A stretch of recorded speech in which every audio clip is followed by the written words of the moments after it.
P K. ശശിക്കെതിരെ മുഖ്യമന്ത്രി പിണറായി വിജയൻ ചരിത്രം ഒരു കാലത്തും വഞ്ചകന്മാർക്ക് അവസരം കൊടുത്തിട്ടില്ലെന്നും ഒറ്റപ്പെടുത്തിയിട്ടേയുള്ളൂവെന്നും മുഖ്യമന്ത്രി പിണറായി വിജയൻ UDF എത്രമാത്രം ഗതികേടിലാണെന്ന് ഒറ്റപ്പാലത്തെ സ്ഥാനാർത്ഥി നിർണയം കണ്ടാൽ മനസ്സിലാകുമെന്നും മുഖ്യമന്ത്രി പിണറായി വിജയൻ പറഞ്ഞു. UDF എത്രമാത്രം ഗതികേടിലാണ് നോക്കണം. UDFന്റെ ആ ഗതികേടിൻ്റെ ചിത്രം ഇവിടെ ശരിയായ രീതിയിൽ കാണാനുണ്ട്.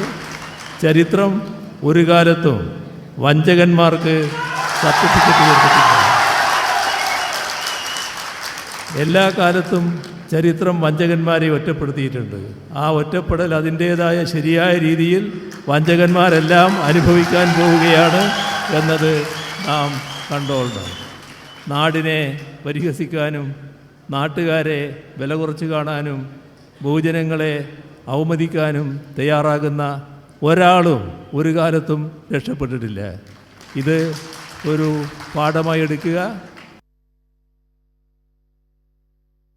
ഇപ്പോൾ സന്തോഷ് സർലിംഗ് ഒരിക്കൽ കൂടി ചേരുന്നുണ്ട്. സന്തോഷ്, പി.കെ. ശശിക്കെതിരെ മുഖ്യമന്ത്രി ഭയങ്കരമായി ആഞ്ഞടിച്ചിരിക്കുകയാണ്. ചരിത്രം ഒരു കാലത്തും വഞ്ചകന്മാർക്ക് അവസരം കൊടുത്തിട്ടില്ലെന്നായിരുന്നു മുഖ്യമന്ത്രി പറഞ്ഞത്. മാത്രമല്ല, കോൺഗ്രസിന് പുറകെ തിരിച്ചടി ലഭിച്ചുകൊണ്ടിരിക്കുകയാണ്. എന്തൊക്കെയാണ് വിശദമായ വിവരങ്ങൾ?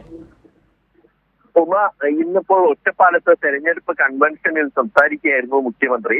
അപ്പോൾ ആദ്യഘട്ടത്തിലൊക്കെ സംസ്ഥാനത്ത് LDF സർക്കാർ നടപ്പിലാക്കിയ വികസന പ്രവർത്തനങ്ങളെ കുറിച്ച് പറഞ്ഞ മുഖ്യമന്ത്രി ഏറ്റവും അവസാന ഘട്ടത്തിലെത്തിയപ്പോഴാണ് ഒറ്റപ്പാലത്തെ UDF സ്ഥാനാർത്ഥിയെ പി.കെ. ശശിയെ ലക്ഷ്യമിട്ടുകൊണ്ട് തന്നെ വഞ്ചകൻ എന്ന രീതിയിൽ സംസാരിച്ചത്. ചരിത്രം ഒരു കാലത്തും വഞ്ചകന്മാർക്ക് അവസരമേ കൊടുത്തിട്ടില്ല. വഞ്ചകന്മാരെ ചരിത്രം ഒറ്റപ്പെടുത്തിയിട്ടുള്ളൂ. അത് അനുഭവിക്കാൻ പോകുന്നതേ ഉള്ളൂ എന്ന് കൂടി മുഖ്യമന്ത്രി പറഞ്ഞപ്പോൾ തന്നെ വലിയ ആവേശത്തോടെയാണ് അവിടെ ഉണ്ടായിരുന്നവരൊക്കെ കരഘോഷം മുഴക്കിയത് പോലും. കാരണം അത്രയേറെ പ്രശ്നങ്ങളാണ് പി.കെ. ശശി ഇവിടെ സൃഷ്ടിച്ചത് പോലും. പി.കെ. ശശി KTDC ചെയർമാൻ സ്ഥാനത്ത് അവസാന ഘട്ടം ഇരിക്കുന്നത് വരെ പാർട്ടി ഇതുമായി ബന്ധപ്പെട്ട് നേതൃത്വ സംരക്ഷിച്ചു തന്നെയായിരുന്നു. പിന്നീട് മറ്റ് രീതിയിലേക്ക് പോകുന്നു എന്ന് കണ്ടപ്പോൾ പോലും പി.കെ. ശശിയോട് സംസാരിക്കാനാണ് പാർട്ടി ശ്രമിച്ചത്. പക്ഷെ അതെല്ലാം തള്ളിക്കളഞ്ഞുകൊണ്ട് ഒരു വഞ്ചകന്റെ നിലപാട് സ്വീകരിച്ചു. അത് തന്നെയാണെന്ന് മുഖ്യമന്ത്രി ഈ പ്രസംഗത്തിലും വ്യക്തമാക്കിയത്.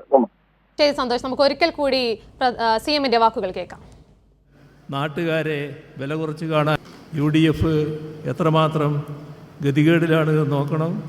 UDFന്റെ ആ ഗതികേടിൻ്റെ ചിത്രം ഇവിടെ ശരിയായ രീതിയിൽ കാണാനുണ്ട്. ചരിത്രം ഒരു കാലത്തും വഞ്ചകന്മാർക്ക് സർട്ടിഫിക്കറ്റ് കൊടുത്തിട്ടില്ല.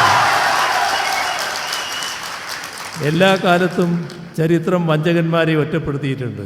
ആ ഒറ്റപ്പെടൽ അതിൻ്റേതായ ശരിയായ രീതിയിൽ വഞ്ചകന്മാരെല്ലാം അനുഭവിക്കാൻ പോവുകയാണ് എന്നത് നാം കണ്ടോളണം. നാടിനെ പരിഹസിക്കാനും നാട്ടുകാരെ വില കുറച്ച് കാണാനും ബഹുജനങ്ങളെ അവമതിക്കാനും തയ്യാറാകുന്ന ഒരാളും ഒരു കാലത്തും രക്ഷപ്പെട്ടിട്ടില്ല. ഇത് ഒരു പാഠമായി എടുക്കുക. ശരിയാണ്, CM പറഞ്ഞ പോലെ വഞ്ചകർ ഒരിക്കലും രക്ഷപ്പെടില്ല എന്നത് തന്നെയാണ്.